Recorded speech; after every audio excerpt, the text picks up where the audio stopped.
morning, people. Well, let's see how this day starts. Well, I think it's about afternoon now. My son just called me. He said he left his clothes and some medication here. Now, as I told you, somebody came here and took a lot of stuff. Now, his stuff is not here. Now, he's claiming, he the one that told me somebody came in here and took the compressor, the bowls, and the alcohol, the liquor. Now, he going to tell me that nobody's been in here since then? How can he say that? How do you know no one has been in here?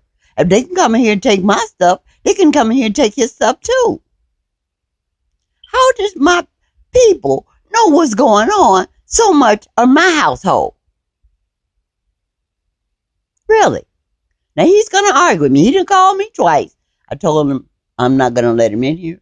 I done told you. Oh, I found the text messages from my daughter stating that if I didn't come to the family reunion July the 29th, they were going to have me committed.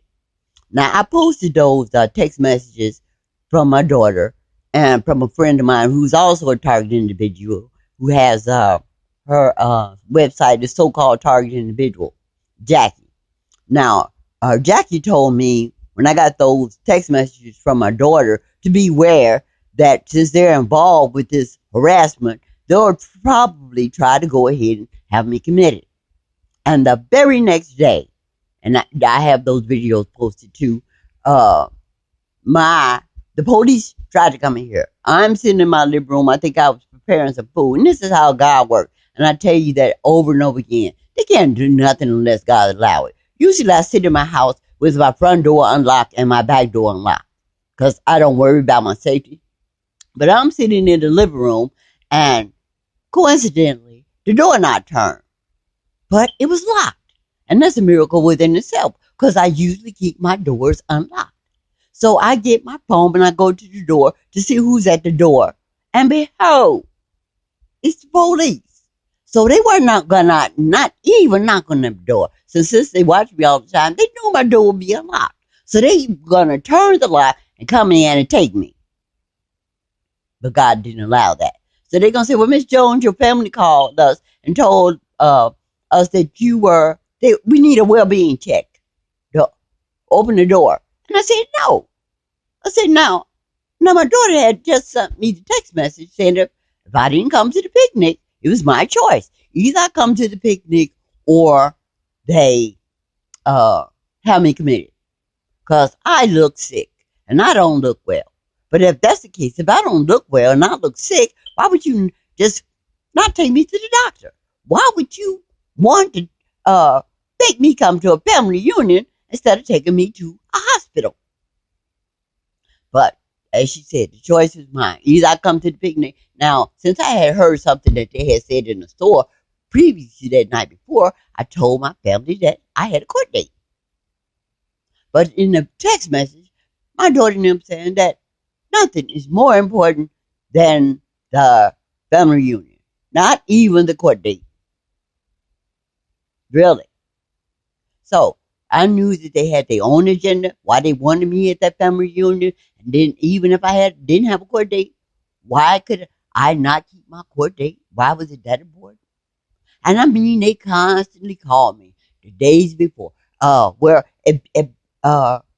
Even when you get out of court, can we pick you up? And I told my sister, I said, no. I said, because they do. You guys know they keep me in court all day long. I said, by the time I get out of court, I am tired. But the harassment kept coming. You got to be at the picnic. So the day before the picnic, I got the text message. Either I be at that family reunion or they're going to have me committed. The family has decided that if I don't come to the picnic, they are concerned about me and there's no reason I should not be there. And what was the other statement? They decided that they don't understand why I could not make it, why I can't be there.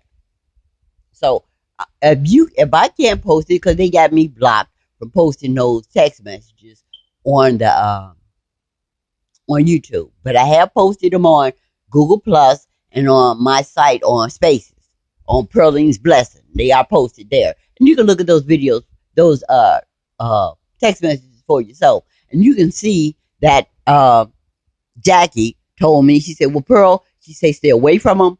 Don't open your doors for any government agents or people, and just tell your family you're fine." And she predicted it just the same as she said. The very next day, the police shows up at my house and we're gonna come in here and take me out of here without even knocking on my door. You understand the people? If that door hadn't been locked, they would have came straight in here and taken me out of here. And the thing is, as you see that I text Jackie, they had two ambulances, a fire truck, all kind of police cars, paramedics, officers dressed, sergeants. There were officers dressed in all kind of gear, like I had committed a crime. There were about 25 officers, paramedics, people total. And then my family shows up. Now, this was for a well-being check, but they needed all this equipment, fire trucks, ambulances, paramedics, 25 officers for a well-being check? Really? Well, you can see that video for yourself because I have it on my playlist. I might post that again. But I'm supposed to trust my family? Really? And my aunt came up to the door and she said, I said, Barbara, why are you doing this? Because we love you. And I told her, that can't be the case. If you love me, you'd help me. You see how my house has looked in the past where they keep coming in and destroying these things. My family has not come forward not one time and said, well, Pearline, let's help you straighten these things out. Pearline, let's go to the police station and find out why you're not getting any results. Now, I had a text message from someone the other day who posted one of my videos, and she was saying that I need to go to the welfare office and go to Section 8. I don't really think you guys really are listening to what I'm saying. I think you guys have chosen to pick some things, leave out other things. This is not just concerning me. I have spoken over and over again how this network of organizations, police departments, has all been intertwined for this targeting. Not just against me. You people are targets and don't even know you're targets. Do you think, even with Mr. Garrity channel, that all those people that view hundreds of thousands of people, Jerry says sometimes he get 1,000,000 views in 30 days. Now, do you think not some of these people are police officers or work for housing or work for other organizations and they don't know what's going on? That they don't hear me reporting this and nobody has came forward and said, well, Ms. Jones, we'll talk about some relief. I'm with the police department or I'm in a position to help you. Or lawyers, everybody waiting on these RVs. Don't you know some of these people are in position where they should be able to offer me suggestions with some help instead of telling me to go to, like some say, the state's attorney's office, which I posted over and over again, who's not doing anything. Internal affairs, which I've been to, has not done anything. Wow. What is not sinking into you guys' heads? That this is not something that's random. This New World Order has its teeth into everything. And you think you're running around here with your head in the sand, that you think that it's only happening to certain individuals. When you have problems, the things crop up. When your bills or things happening with your banks, and there's no explanation. When you can't give relief, when you think you paid a bill and all of a sudden it's not paid, when you think your money just disappeared out of the account and they give you all kind of false and excuses why things are going in your life. When you get random harassment, where the doctors are not doing at certain hospitals you go to, you're being treated certain ways. Really? Are you listening? As I said, all of you people who don't think you're targets are targets. Kimberly. When I talked about her, Jules fired her because she was taking pictures of Jules having rat feces in the bakery and in the food that they were using the flour and stuff that rat feces and stuff was in, and they were using all kind of stuff. This affects all of us, but Jules is being protected, just like Monsanto, where Obama just passed the bill that no matter what laws they break, they can be protected. Do you think all these other companies like Google and YouTube and all these other companies is not that they got these bad deals where they can treat you any kind of way and they don't have to give you any correspondence? Am I the only one that's going through this? Or is everybody else's life peaches and cream where you're having no problem? Where things are just not dropping out of the hat that's confusing and you're saying, well, maybe the people don't know their job. You people better wake up. This is not random actions. This network is meant to keep everybody broke, take everybody's money, use everybody, murder everybody. With all the water pollution going on, with all the chemtrails in the air, and you're walking around here saying, well, I'll buy organic. But the organic food is still grown in the same dirt that the chemtrails are falling on.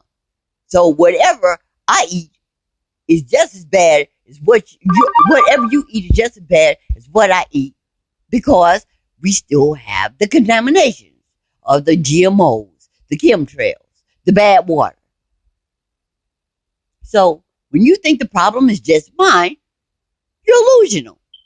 You are delusional. And as I tried to explain a long time ago, when Mr. Gary Larrabee was in trouble and Google was shutting him down, and I said, we need to be, when they find one domino, it's just like the domino effect. When they find one domino and they push one domino, they start pushing all the dominoes over.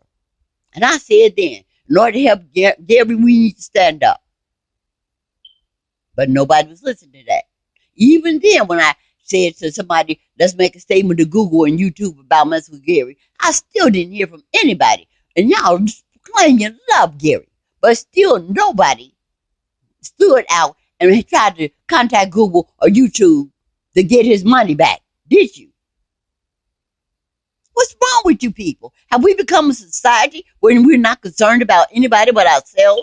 If it makes us a little uncomfortable to help to someone else, we won't do anything?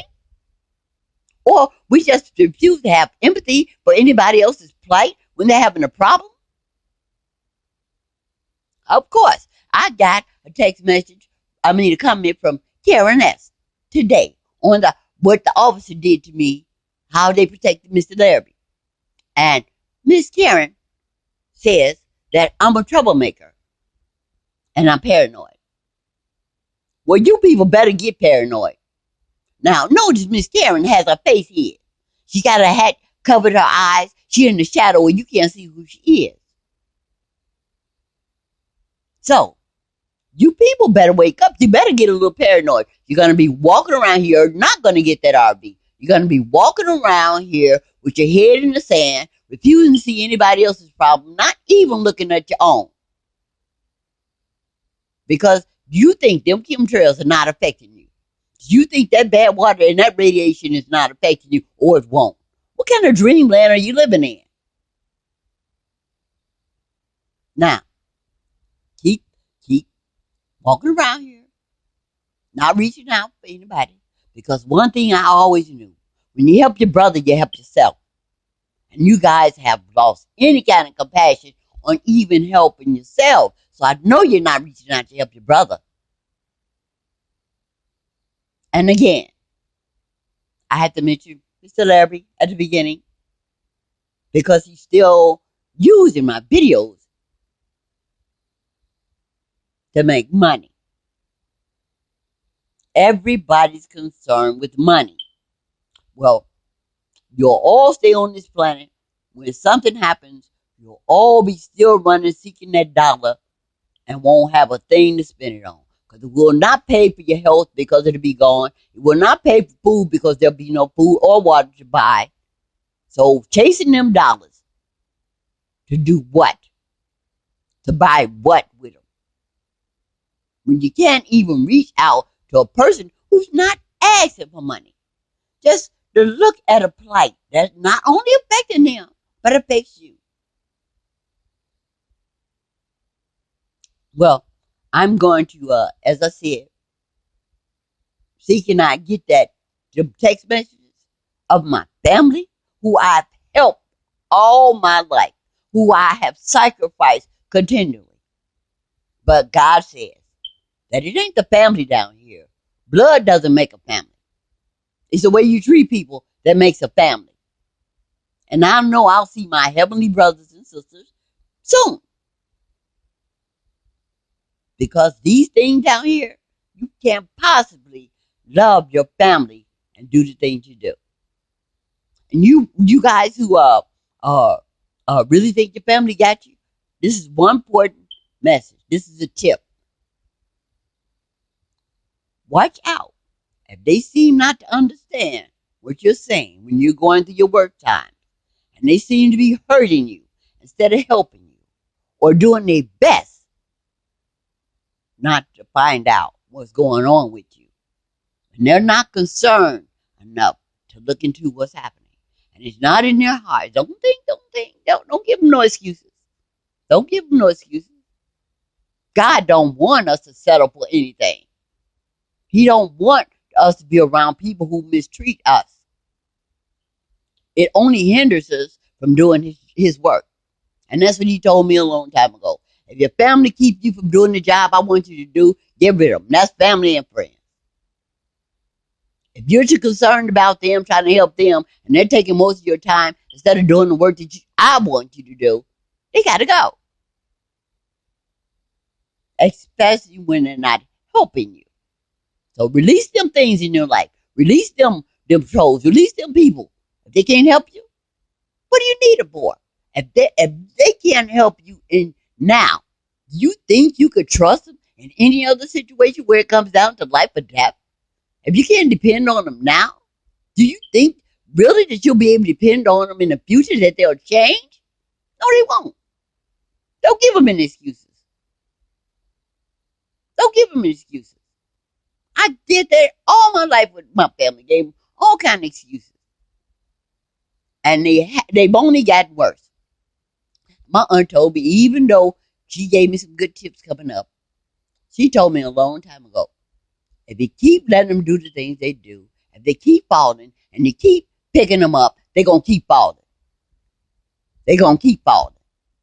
That means they'll never get up to help you. You will always be trying to help them. They'll keep falling because you keep picking them up. Don't make excuses for them. They're not strong enough to help you. They won't be strong enough in the future.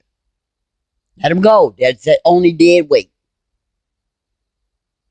Well, you guys, I look forward to seeing my brothers and sisters, my real family that won't hurt me, that will do things to help me instead of the ones that I thought was my family, because they were only my family through blood. Love you guys. Be informed. Be prepared. Just be safe. Keep praying. Love you. Bye bye.